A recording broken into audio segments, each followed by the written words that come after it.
বিশ্বাস আজকে আমাদের মধ্যে নেই। সেই অবিশ্বাস থেকেই সেই বিভিন্ন রাজনৈতিক দলরা এখানে ফায়দা তুলে গত ৭৩ বছরে রাজনীতি করেছে আমাদের উপরে। কি বামফ্রন্টই বলো, কি কংগ্রেসই বলুন, এবং কি বিজেপির কথাই বলুন, আমরা কইতাম সেই বামফ্রন্টকে খাল কেটে কুমির আনা। বামফ্রন্টকে আমরা খাল কেটে কুমির এনেছি বলে 2018 আগে বলতাম। এটা বাস্তব। 35 বছরে বামফ্রন্ট অনেক এখানে গরিবের সরকার বলে ত্রিপুরাজ্যের জনগণকে বোকা বানিয়ে টুপি পরিয়ে গরিব বানিয়ে রাখার কাজটা কিন্তু 35 বছরে করেছেন। বৈষম্য সৃষ্টি করার কাজটা করেছেন, গরিবকে গরিব বানিয়ে রাখার কাজ করেছেন, ত্রিপুরা বাঙালিদের মধ্যে বিভেদ সৃষ্টি করার কাজটা করেছেন। সেই কারণেই ত্রিপুরা রাজ্যবাসীরা এই খাল কেটে কুমির এনেছি বলে মনে করেই সেই সিপিএমকে তাড়ানোর জন্য একটা মনের মধ্যে সবাই আশা বিশ্বাস নিয়ে গত 2018 নির্বাচনে বামফ্রন্টের বিরুদ্ধে ভোট দিয়েছিলেন। কিন্তু যেই ত্রিপ্রালনের কথা বলে ত্রিপ্রাসাদের সেন্টিমেন্টকে কাজে লাগিয়ে আইপিএফটি রাজনীতি করেছিল, যেই বিজেপিরা ত্রিপুরাজ্যের মধ্যে আচ্ছে দিনের স্বপ্ন দেখিয়েছিল, যেই ত্রিপুরাজ্যের মধ্যে এক ত্রিপুরা শ্রেষ্ঠ ত্রিপুরা গড়ার কথা বলেছিল, যেই বিজেপিরা ত্রিপুরাজ্যের মধ্যে ভারতবর্ষের মধ্যে পেট্রোলের দাম কমানোর কথা বলেছিল, ডিজেলের দাম কমানোর কথা বলেছিল, গ্যাস সিলিন্ডারের দাম কমানোর কথা বলেছিল, কালো টাকার ফিরিয়ে আনার কথা বলেছিল, অ্যাকাউন্টে 15 লাখ টাকার কথা বলেছিল, 10,323 কে আবার চাকরি ফিরিয়ে দেওয়ার কথা বলেছিল, মিস কল দিলে চাকরি দেওয়ার কথা বলেছিল, প্রত্যেক বছর 50,000 চাকরি দেওয়ার ওয়াদা করেছিল। যেই বিজেপি ত্রিপুরাজ্যের মধ্যে অনেক স্বপ্ন দেখিয়েছিল, সেই বিজেপি গত 5 বছরে আমরা দেখলাম সিপিএম তো আমরা খাল কেটে কুমির এনেছি, কিন্তু বিজেপি আইপিএফটিটাকে এনে আমরা দেখলাম খাল কেটে কুমির আনা নয়, এ তো কুমির চাষ করছে। আমরা গত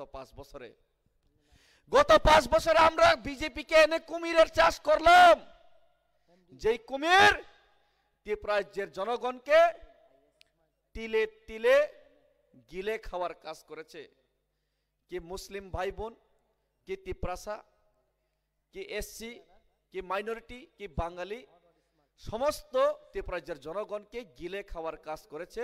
সেই কুমিরের চাষ করার ফলস্বরূপ আজকে আমরা সবাই ভুক্তভোগী।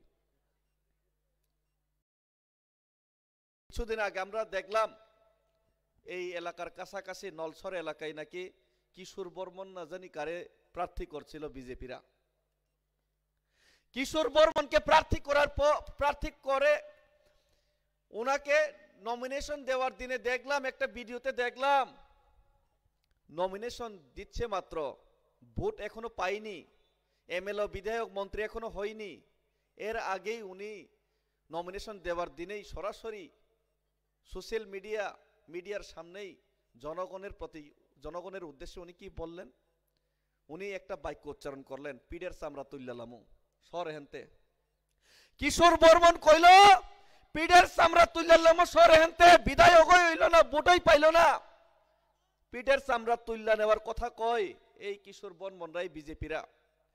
গত 5 বছরের মধ্যে বিজেপি আমরার পিঠের চামড়া যে তুলল সেটা দিয়ে ওনাদের এখনো হজম হয় নাই, আরো পিঠের চামড়া তুলতে চাই।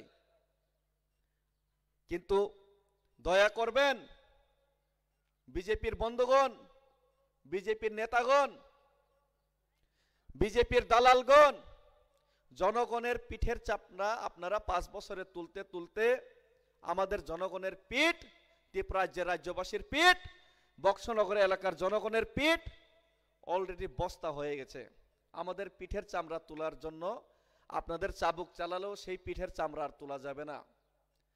যা পিঠের চামড়া তুলবে সেটা আগামী 16 তারিখের পর 2 তারিখে জনগণ গণতান্ত্রিক উপায়ে আপনাদের বর্জন করে বিজেপির পিঠের চামড়া এই ত্রিপুরাজ্য থেকে তুলবে জনগণ।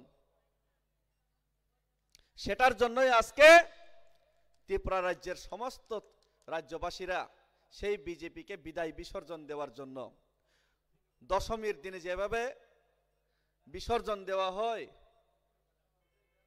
রাবণকে, সেইভাবে বিসর্জন দেওয়ার জন্য সবাই এখন প্রস্তুত হয়ে আছে। এখানে আমি আরো বলতে চাই, পিঠের চামড়ার কথা বলে আমি আরো মনে পড়লো 10,323-এর কথা। সেই হেমন্ত বিশ্ব শর্মা শুনলাম অনেক টাকা, কোটি কোটি টাকা নিয়ে ঘোরাঘুরি করছেন হেলিকপ্টারে, গাড়ি নিয়ে বিজেপির নেতা মন্ত্রীরা।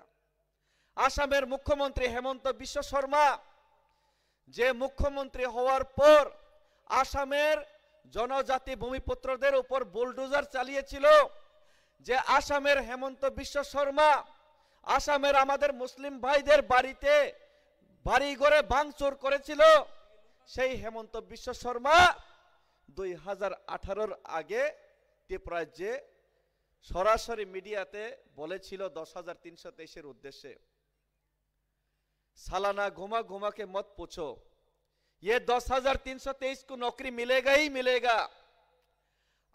अगर हम इसको नौकरी नहीं देगा तो बाद में हम लोग को घुमा घुमा के मत पूछो, अभी रिकॉर्डिंग कर लो।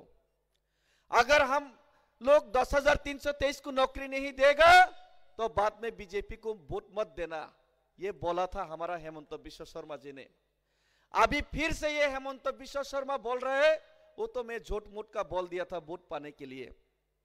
ভোট পাওয়ার জন্য মিথ্যা প্রতিশ্রুতি দিয়েছিল, সেটা নিজে অকপটেই এখন স্বীকার করছে সেই হেমন্ত বিশ্ব শর্মা। সেই 10,323 আজকে চাকরি ফিরে পাওয়ার আশায় ভারতীয় জনতা পার্টি সরকারকে ত্রিপুরাজ্যে প্রতিষ্ঠিত করার জন্য ওনারা সবাই 2018 সময় বিপুল পরিমাণে ভোট দিয়েছিলেন। সেই আমাদের ত্রিপুরাজ্যের যুবকরা মিস কল দিলে চাকরি, বছরে 50,000 রোজগার পাওয়ার আশায় বিপুল পরিমাণে ভোট দিয়েছিল এই বিজেপিকে। কিন্তু আমরা আজকে কি দেখলাম, বিজেপি আইপিএফটি সরকার প্রতিষ্ঠিত হওয়ার পর ত্রিপুরা রাজ্যের মধ্যে রতনলাল নাথ উনি শিক্ষামন্ত্রী হওয়ার পর আমরা দেখলাম রতনলাল নাথের বাড়ির সামনে যে 10,323-কে ধোঁকা দিয়ে রাজনীতি করেছিল বিজেপিরা, সেই 10,323 নিজের ন্যায় বিচারের জন্য, সুবিচারের জন্য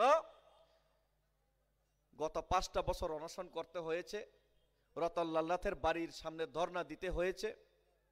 রতন বাবুর বাড়ির সামনে যখন ধর্ণা দেয়, সেই সময় কি করলেন ওনারা, আমাদের 10,323 ভাই বোনেদের উপর টিএসআর পুলিশ দিয়ে পিঠের চামড়া তুলে নেওয়ার কাজ করেছিলেন। এসটিজিটি,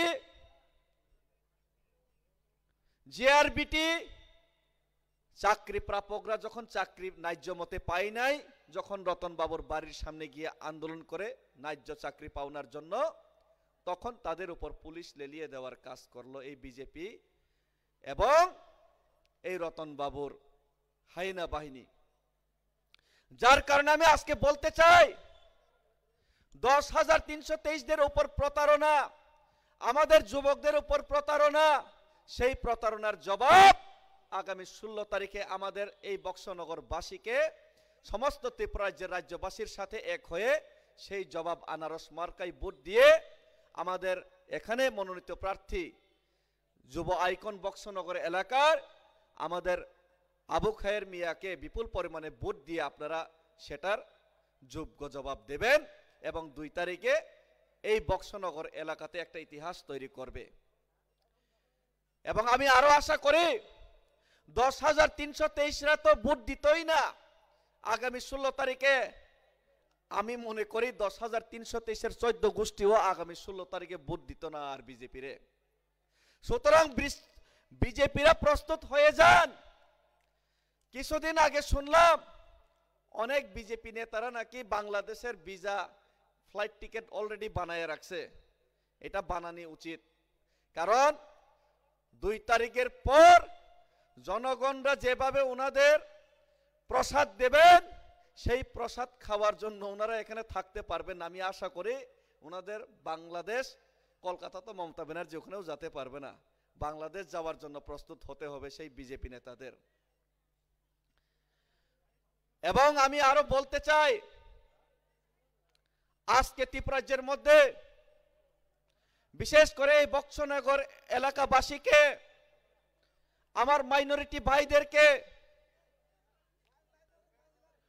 ত্রিপুরা রাজ্যের মধ্যে সিপিএম আপনারা করেছেন, সিপিএম এর উপর আপনারা বিশ্বাস রেখেছেন, কিন্তু সেই সিপিএম যেই দিন ভারতীয় জনতা পার্টি বিজেপি সরকার মসজিদ ভাঙার কাজ করেছিল, মসজিদ ভেঙে দেওয়ার জন্য বজরং বাহিনীকে লেলিয়ে দেওয়া হয়েছিল, সেই দিন সেই কমিউনিস্ট কংগ্রেস আমাদের মাইনরিটি ভাইদের পাশে দাঁড়ায়নি, একটি শব্দ বাক্য উচ্চারণ করার সাহস দেখায়নি।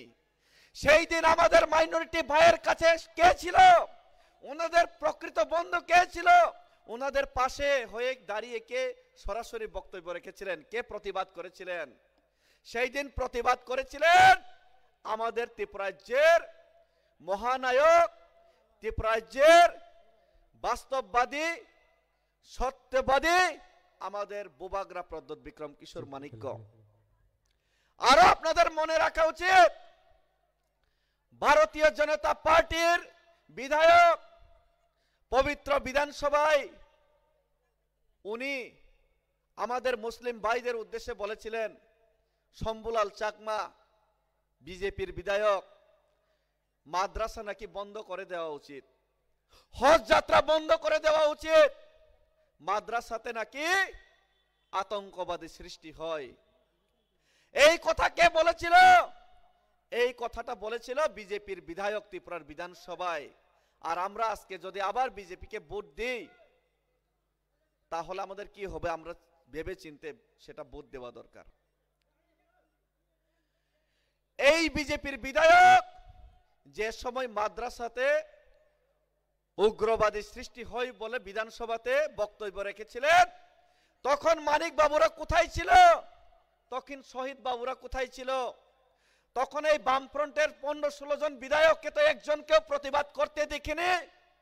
তখন একমাত্র প্রতিবাদ করেছিল মহারাজা প্রদ্যোৎ বিক্রম কিশোর মানিক্য, এবং বারবার প্রতিবাদ করবে তিপ্রামথা, কারণ তিপ্রামথা লোকালের সেন্টিমেন্ট বুঝে, লোকালের জনগণের ইতিহাস বুঝে, লোকালের জনগণের সমস্যা বুঝে, এবং এই লোকাল পার্টি এই ত্রিপুরাজ্যের মধ্যে যে বুবাগ্রার নেতৃত্বে আজকে আমরা করছি, সেই পার্টিকে আমরা আজকে সুযোগ দেওয়া দরকার।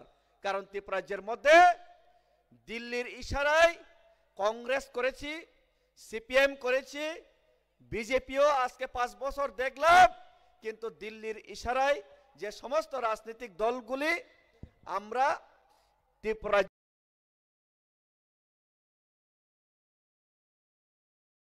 মধ্যে এনেছি, সেই সমস্ত দিল্লির ইশারার রাজনৈতিক দলগুলি দিল্লির নেতাদের সেন্টিমেন্ট বুঝে এই ত্রিপুরাজ্যের যারা নেতা রয়েছে সেই নেতাগুলিকে কলাগাছ বানানোর জন্য, সেই নেতাগুলিকে পেট ফুলানোর জন্য, সেই নেতাগুলিকে নেতাদের বাড়িঘর 2 তলা 3 তলা 4 তলা বিল্ডিং করার জন্য, সেই নেতাগুলিকে ফ্ল্যাট কেনার জন্য, বড় গাড়ি কেনার জন্য শুধুমাত্র চিন্তা ভাবনা করে।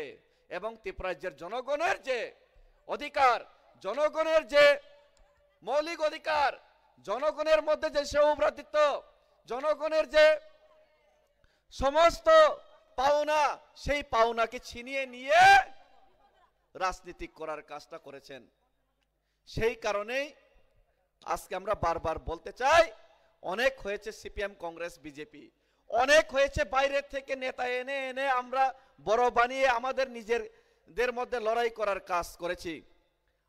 একবার আমরা এই লোকাল পার্টি, লোকাল আনারস এবং এই লোকালের আমাদের আবু খায়েরদার মতো ব্যক্তিকে মহারাজার নেতৃত্বে, লোকালের যে আমাদের ইতিহাস জানে, লোকালের যে সেন্টিমেন্টটা বোঝে, লোকালের যে সমস্যাটা বোঝে, সেই মহারাজা প্রদ্যোৎ বিক্রম কিশোর মানিক্যের হাতে একবার আমরা ক্ষমতা সঁপে দিয়ে এই ত্রিপুরাজ্যের জনগণের অধিকার পুনরুদ্ধার করার আমরা কাজ করব। সেটা আমরা মনে সেটা গেঁথে নিয়ে আগামী দিনে আমরা ঐক্যবদ্ধ হয়ে লড়াই করার জন্য আমি আপনাদের কাছে আহ্বান করব। এবং আমি আবারও এটাই বলবো, মহারাজা প্রদ্যোৎ বিক্রম কিশোর মানিক্য আর কিছু গুণের মধ্যেই এখানে এসে উপস্থিত হবেন।